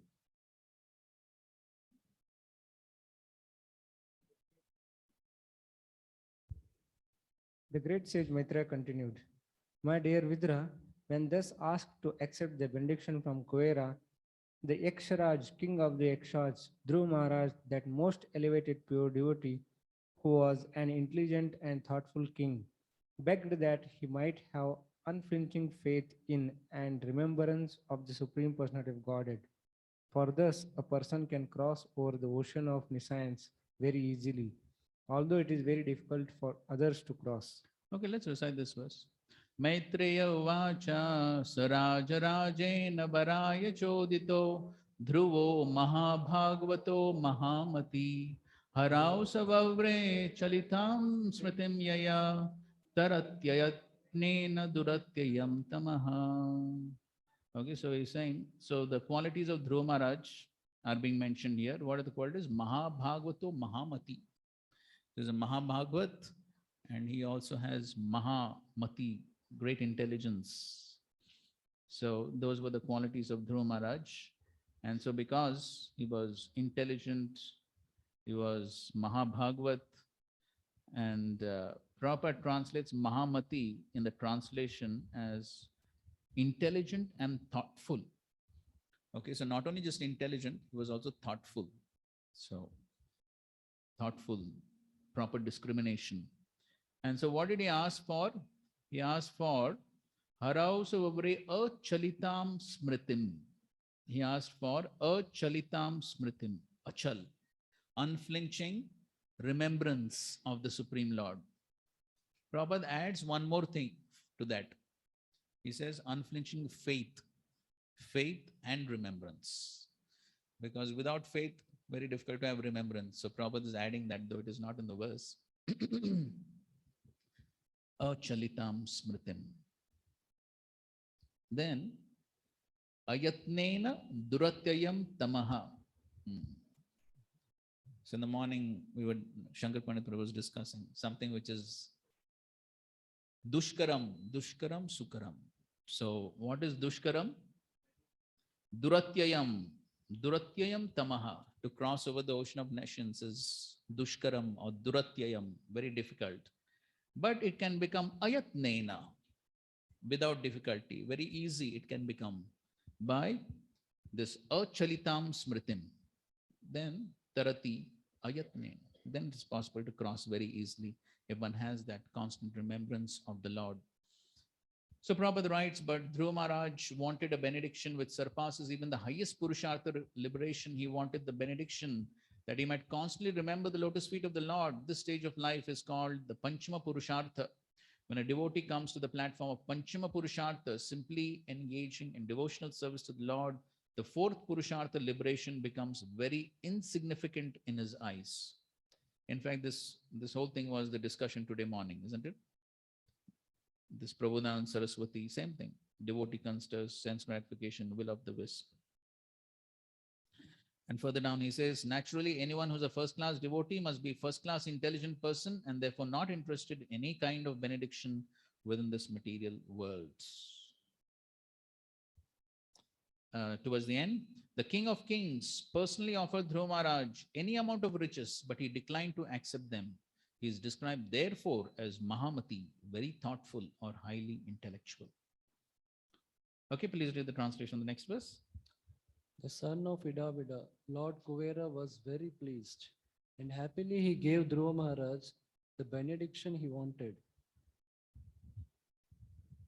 Thereafter, he disappeared from Dhruva's presence, and Dhruva Maharaj returned to his capital city. Okay, so Prabhupada raises a question. Why did Dhruva Maharaj take a benediction from a demigod? The answer is that for a Vaishnava, there is no objection to taking a benediction from a demigod if it is favorable for advancing in Krishna consciousness. Further down, Dhruva Maharaj did not ask Kuvera for transference to the spiritual world, which is called liberation. He simply asked that wherever he would remain, whether in the spiritual or the material worlds, he would always remember the Supreme Personality of Godhead. A Vaishnava is always respectful to everyone. So when Kuvera offered him a benediction, he did not refuse it, but he wanted something which would be favorable to his advancement in Krishna consciousness. But Srila Prabhupada, in so many I mean, practically millions of times, Prabhupada writes that a devotee, he should desire to go back home, back to Godhead, isn't it? Back to Godhead magazine. Sometimes. But here Prabhupada is writing, Dhruva Maharaj didn't even want to go back to the spiritual world. So what should we do? We should desire to go back to Godhead or no?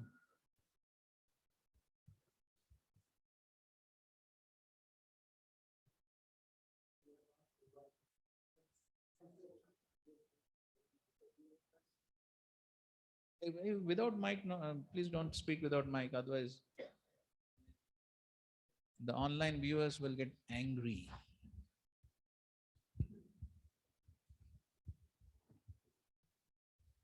Yes, Dhruva Maharaj been in this world also, he was able to maintain Krishna conscious and saw the Lord. So that's why like Prabhupada, maybe the purport is written like this, but as a practicing devotee, like they should aim the high only, like going back to Godhead. Because the consciousness is not yet pure. So Okay, so if you say the consciousness is not yet, what did you say? Consciousness is not yet pure. Okay. So when we are aiming for the high, we will try to practice sincerely. So when we aim to go back to Godhead, we can try to practice sincerely. Okay. Somebody would like to add to that? Should we desire to go back to Godhead or no?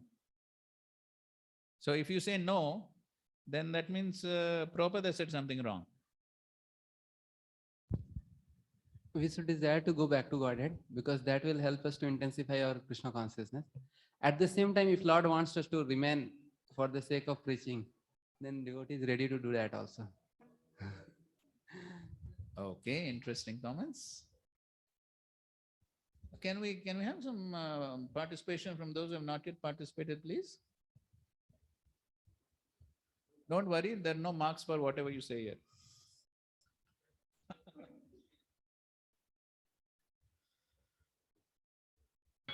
Hare Krishna. Yes. Prabhuji, online, Shyam Leela Das speaking. Yes, no, please go ahead. So, actually, a pure devotee, he is not afraid of any situation. Narayana para sarve, nakutasya na pipyati. So whether it is Swarg or Naraka, he is ready to be there wherever the Lord is sending him. But from our point of view, we should actually desire to go back home, back to Godhead. Means that is actually the topmost goal for us. And maybe when one comes to that stage of pure, complete pure devotion, one may then think that, oh, I don't, I will take whatever the Lord is giving me. I will take whatever the service the Lord is giving me. Okay, good point. Good point. Anybody else? I think that's quite clear. So, bolo.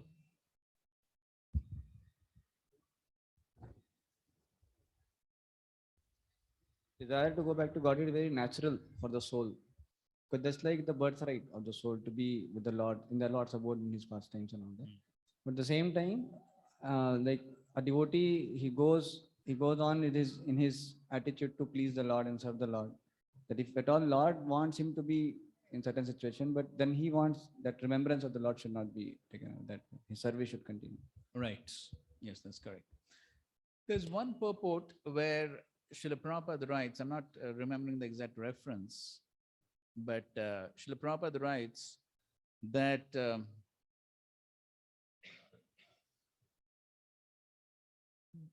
basically going back to Godhead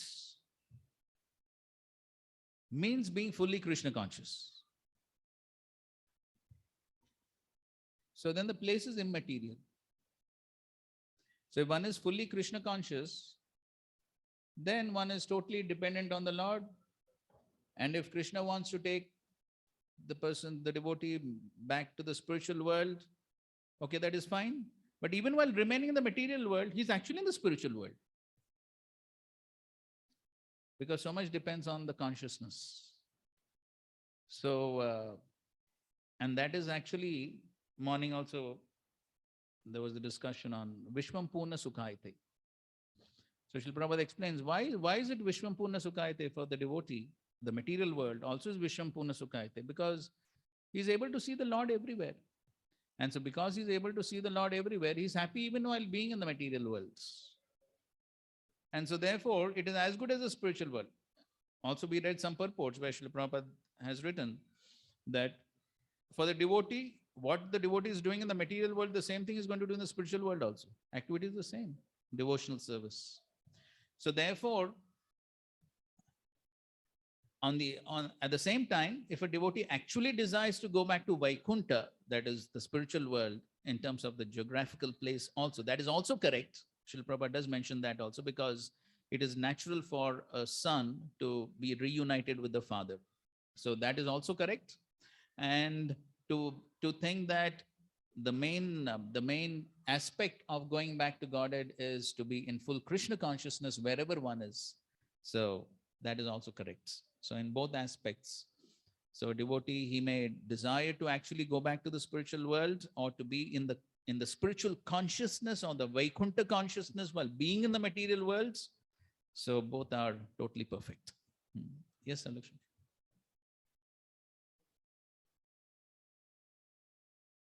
Hare Krishna. In this material world, even though we may want to perform devotional service full of our capacity, but here it is not possible because here the material body itself is not conducive for spiritual devotional service. So devotee may want to do service. So this place is not a perfect place for performing devotional service perfectly. Correct. Yes, that understanding is correct. So therefore, Srila Prabhupada did say that, yes, we must desire to get out of the material world. And Srila Prabhupada writes in the purport to the 13th chapter of Bhagavad Gita, verses 8 to 12, Janma Mrityu Janavayadi Dukkha Doshanam Darshanam. So in that purport, Srila Prabhupada says, yes. So therefore, the understanding of the nature of the material worlds gives an impetus. It gives an impetus to go to the spiritual world. So yes, it is fine. It's correct. It's correct that yes, we understand that the material world is so much full of problems, difficulties, which serve as impediments in our practice of devotional service also. But at the same time, if a devotee is fully Krishna conscious, then he doesn't see impediments as impediments. He sees that also as the mercy of the Lord. So therefore, even in that situation in the material world, the devotee is always remembering Krishna and therefore he is blissful. So both the understandings are correct. There's nothing wrong. At the same time, a devotee desiring to go back to the spiritual world is also not wrong because that is his natural position. At the same time, the devotee is happy in the material world also because he's always thinking of Krishna.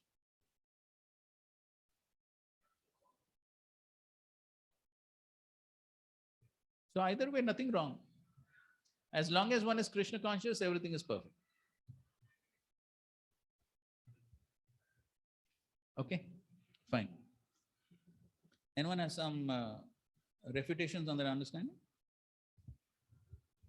The Prabhu is saying that we cannot distribute books in spiritual world. Yes, correct. That is why Srila Prabhupada gave the name Bhavananda. You know that pastime, no? Bhavananda. So Prabhupada said, what is this Bhavananda? There's no Ananda in Bhava, in the material world. So what is the Ananda? The only Ananda is preaching. That is the only Ananda in the material. In the spiritual world, no preaching, no book distribution. So yes, one can remain here and eternally distribute books also, no problem. Yes, Deshant Prabhu, you want to go to spiritual world or you want to remain? Give the mic, pass.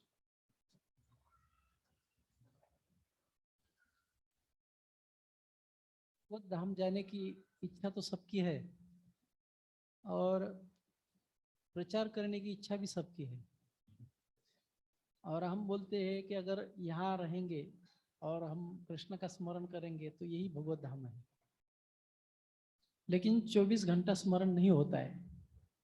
ये हमारे कुछ ये शरीर की कमजोरी है, मन की कमजोरी है, इसीलिए हमें ज़्यादा से ज़्यादा जो आचार्य है उन्होंने जिस पथ पे बताया वो पथ पालन करके भगवत धाम जाने की इच्छा करनी चाहिए। सही बात। क्योंकि हम प्रचार की इच्छा करेंगे तो इस भौतिक जगत में हम जो प्रचार करते हैं तो उसके पीछे एक प्रलोभन होता है। मैं सेंटर बनाऊंगा, मैं लोग बनाऊंगा, लोग मुझे ऐसा बोलेंगे, ऐसा करेंगे, इधर घुमाएंगे, मेरा प्रवचन सुनेंगे, मेरा फेसबुक होगा, मेरा व्हाट्सएप होगा। तो ये मटेरियल डिजाइन इसमें बहुत समा जाती है इस प्रचार में, इस कलयुग के अभी के प्रचार में। तो इसीलिए ये इसमें वो भले ही हम प्रभुपाद के लिए कर रहे हैं लेकिन उसमें हमारी भी इच्छाएं प्रबल होती जाती है और हमें समझ में नहीं आता। तो इसीलिए ज्यादा से ज्यादा हमें इच्छा करनी चाहिए कि हम प्रभुपाद ने जो सिखाया उसको पकड़ के भगवत धाम जाने की इच्छा करें। Good. Thank you. I heard Bhakti Vidya Purna Swami Maharaj. He says you can go to spiritual world and if Krishna wants, you can come as Acharya. Good. Thank you. Hare Krishna. Okay, so we'll go to the next section from 10 to 16.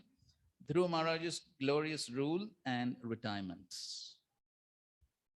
Verse 10, please read the translation. As long as he remained at home, Dhruva Maharaj performed many great ceremonial sacrifices in order to please the enjoyer of all sacrifices, the Supreme Personality of Godhead. Prescribed ceremonial sacrifices are especially meant to please Lord Vishnu, who is the objective of all such sacrifices and who awards the resultant benedictions. Yes, so as long as Dhruva Maharaj remained at home in his kingdom, so he was performing many sacrifices. Prabhupada writes, why was he performing so many sacrifices? In the third paragraph of the purport, Dhruva Maharaj is an ideal king, practically emptied his treasury by giving charity. So he performed sacrifices, gave charity. And then he says, world monarchy has failed ever since kings began to satisfy their personal senses with the taxes accumulated from the citizens. So basically, Dhruva Maharaj performed all these sacrifices simply to set an example for the citizens. So though he was already a pure devotee, he did not have to perform. Okay, Prabhupada writes that in the last paragraph of the purport. But anyways, before that, we'll read a few sentences. And then he talks about, so the best sacrifice in this age is the Sankirtan Yajna. Any householder, regardless of his position, can perform the Sankirtan Yajna without expenditure. All the family members can sit down together, simply clap their hands and chant Hare Krishna Mahamantra. Okay, so no need of even Kartal Mridan. So even that much expenditure is not needed. One can simply clap hands and chant Hare Krishna. And then what? And then distribute prasad to the people in general. This is quite sufficient for this age of Kali. The Krishna consciousness movement is based on this principle. Chant the Hare Krishna mantra at every moment, as much as possible, both inside and outside the temples. And as far as possible, distribute prasad. Okay, Prabhupada's mission statement for the Krishna consciousness mission. Okay, so chant and distribute prasad. This process can be accelerated with the cooperation of state administrators and those who are producing the country's wealth. Simply by liberal distribution of prasad and sankirtan, the whole world can become peaceful and prosperous. Okay, now somebody read the last paragraph of the purport. Although Dhruva Maharaj was a great devotee and had nothing to do with these sacrifices, to set an example to his people, he performed many sacrifices and gave all his wealth in charity. For as long as he lived as a householder, he never spent a farthing for his sense gratification. In this verse, the word karmaphala pradam is very significant. The Lord awards everyone different kinds of karma as the individual living entities desire. He is the super soul present within the heart of everyone, and he is so kind and liberal that he gives everyone full facilities to perform whatever acts one wants. Then the result of the action is also enjoyed by the living entity. If anyone wants to enjoy or lord it over material nature, the Lord gives him full facilities, but he becomes entangled in the resultant reactions. Similarly, If anyone wants to engage himself fully in devotional service, the Lord gives him full facilities and the devotee enjoys the results. The Lord is therefore known as Karma Phala Prada. Okay, so the Lord is karma phala prada. He gives the karma phal based upon the desire of the living entity. Ye yatha mam prapadyante. So whatever the living entity desires, then the Lord allows him to do that. He gives him facilities to do that. But then the living entity has to suffer or enjoy the consequences. So in this, but another important point is, so Dhruva Maharaj, he was performing all these sacrifices and everything for setting an example for the people. So he himself was a great devotee. He had nothing to do with all these sacrifices, but to set an example that how people in general need to perform sacrifice. Everyone may not be a pure devotee. So therefore, then they need to perform their respective duties of yajna, dana, tapa. So for that purpose, he performed all these sacrifices. Text 11 translation. Dhruva Maharaj rendered devotional service unto the Supreme, the reservoir of everything, with unrelenting force. While carrying out his devotional service to the Lord, he could see that everything is situated in him only, and that he is situated in all living entities. The Lord is called Achyuta because he never fails in his prime duty to give protection to his devotees. Okay, so as Prabhupada writes, although Dhruva Maharaj performed many sacrifices in order to be an exemplary king, he was constantly engaged in devotional service. The Lord always protects his surrendered devotee. Ordinary persons cannot understand how the Supreme Lord is situated in everyone's heart, but devotee can actually see him. So that's the vision of the Mahabhagavat. He sees the Lord everywhere. So that was the position of Dhruva Maharaj. By his practice of devotional service, of course, he was already a Mahabhagavat, but then he had that full realization that Krishna is everywhere. Premanjana Churita Bhakti Vilochanena. Okay, text 12. Dhruva Maharaj. Okay, let's recite this verse, please. Tamevam Shila Sampannam Brahmanyam Dina Vatsalam Goptaram Brahma Setuna Menire Pitaram Prajaha. Dhruva Maharaj was endowed with all godly qualities. He was very respectful to the devotees of the Supreme Lord and very kind to the poor and innocent. And he protected religious principles. With all these good qualities, he was considered to be the direct father of all the citizens. Please read the first paragraph. The personal qualities of Dhruva Maharaj described herein are the exemplary qualities of a saintly king. Not only a king, but also the leaders of the modern democratic or impersonal government must be qualified with all these godly characteristics. Then the citizens of the state can be happy. It is clearly stated here that the citizens thought of Dhruva Maharaj as their father. As a child, depending on the able father, is completely satisfied. So the citizens of the state, being protected by the state or the king, should remain satisfied in every respect.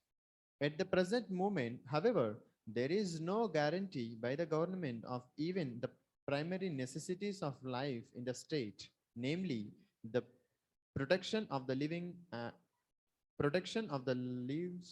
lives and property of the citizens. Yes. So here, Dhruva Maharaj, Shila Sampannam, he had all good qualities. And here Srila Prabhupada is mentioning of how a leader, it is very important for a leader to have exemplary qualities.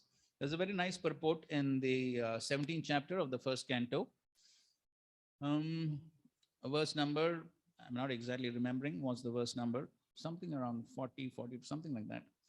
Srila Prabhupada writes that how, if somebody can do a quick Veda-based search. So the Srila Prabhupada writes about the leaders of society. Leaders of society are the Brahmanas, the king, the spiritual master. So all these are the parents, all these are the leaders of society. And Srila Prabhupada says such leaders must be crucially tested for their character. Those are the words Prabhupada is using, crucially tested for their character. So, and then Prabhupada goes on to say in the same purport, they may have less educational qualification, but what is very important is having character. Huh? 1:41. Okay, my guess was not so bad. So 1:17:41, Prabhupada writes. So you can read the exact statement. Please give the mic to Antudip. The four leaders of the human society, namely the sannyasi, the brahmana, the king, and the public leader, must be tested crucially by their character and qualification. Before one can be accepted as a spiritual or material master of society, he must be tested by the above mentioned criteria of character. Such public leaders may be less qualified in academic qualifications, but it is necessary primarily that they be free from the contamination of the four disqualifications, namely gambling, drinking, prostitution, and animal slaughter. Okay, so we already had a discussion yesterday on the importance of character and dharma stapane hetu, sadhura vyavahar. So we had a discussion on that yesterday. So, but an important point here is that first thing is, yes, a leader must have character because that's what others will follow and that's what others will imbibe. And another important point in this connection, this we can see in later on in the instructions of the Lord to Prithu Maharaj. So the Lord tells Prithu Maharaj that if he properly follows the scriptural injunctions, Guru, Sadhu, Shastra, then it will be possible for all the citizens to be satisfied. So when the leader himself properly follows Guru, Sadhu, Shastra, that is how the subordinates can be happy because Krishna is happy. So when Krishna is happy, watering the root of the tree, then everyone becomes satisfied. And so therefore, for the leader to first of all, properly understand the instructions of Guru, Sadhu, Shastra is very important. Because if the leader himself does not know what are the instructions of Guru, Sadhu, Shastra, what is he going to follow? Therefore, for us, and of course, here practically everyone is a leader here. So very important to very carefully, scrutinizingly read Srila Prabhupada's books and Srila Prabhupada's instructions. Otherwise, we will not know how to please the Acharya and the Supreme Lord. And when we don't know that, then very difficult to please them. And without pleasing them, it is not possible to please the subordinates either. So this is the crucial point, how to satisfy the citizens, how to satisfy the subordinates. So one oneself must be properly acquainted with the instructions of Guru, Sadhu, Shastra and follow that very sincerely and seriously. And that is exactly what is being said over here. So when the leaders, they are qualified with all godly characteristics, then the citizens of the state can be happy. Okay, so that is the connection. How subordinates can be happy when the leader properly follows Guru, Sadhu, Shastra, because then Krishna is pleased by that. And then in the next paragraph, Prabhupada is described as Brahmanyam. Dhruva Maharaj was very devoted to the Brahmanas who engage in the study of the Vedas and thereby know the Supreme Personality of God. They're always busy propagating Krishna consciousness. And then Dina Vatsalam, the state head should be very kind to the innocent. And he talks about animals and all. But that is not the situation in modern Kali Yuga. That was Sati Yoga. So therefore, at the end, Prabhupada says, considering all these points, the people today have no alternative but to take to Krishna consciousness for protection of religion, life, and property. Text 13. Dhruva Maharaj ruled over this planet for 36,000 years. He diminished the reactions of pious activities by enjoyment, and by practicing austerities, he diminished inauspicious reactions. So what do you think? Dhruva Maharaj had pious reactions, sinful reactions. He had all this. He's a pure devotee, correct? Then he still has all this pious reaction, sinful reaction. Then what's the meaning of this?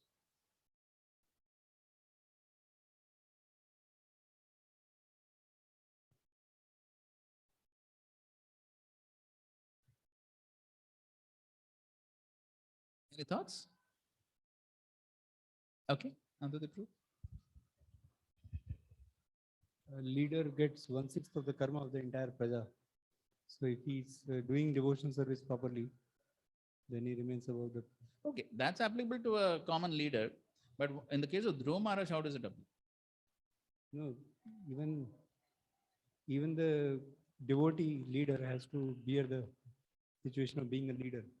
So But he's already liberated platform at Darshan of Supreme Lord. So where is the question of Papa Punya?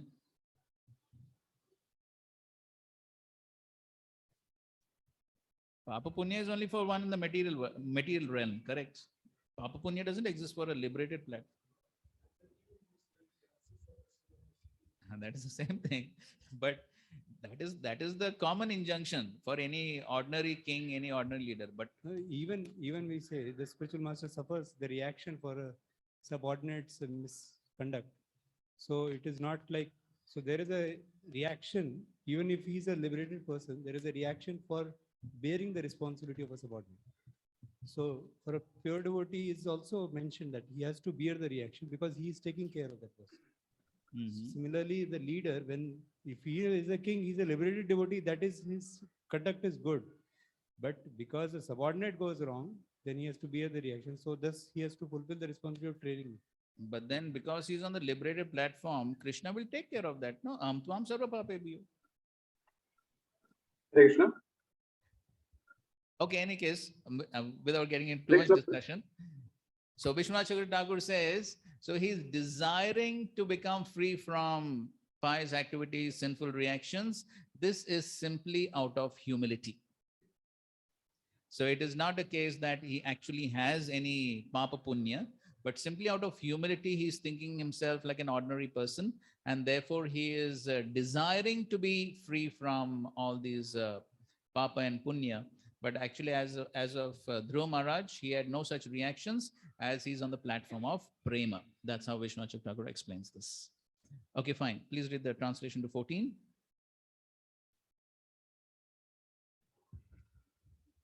The self-controlled great soul, Dhruva Maharaj, thus passed many years favorably, executing three kinds of worldly activities, namely religiosity, economic development, and satisfaction of all material desires. Thereafter, he handed over the charge of the royal throne to his son. Yes, so he did all this, all his duties he did, and then he handed over the throne to his son. So Prabhupada comments on the word avichalendriya. Avichalendriya. So his senses were not disturbed. And although he was a very old man, but his senses were still young, and yet he was not interested in sense gratification. That's why it's called avichalendriya. He was always self-controlled. I was talking about Raghunath Das Goswami. Okay, fine. 15.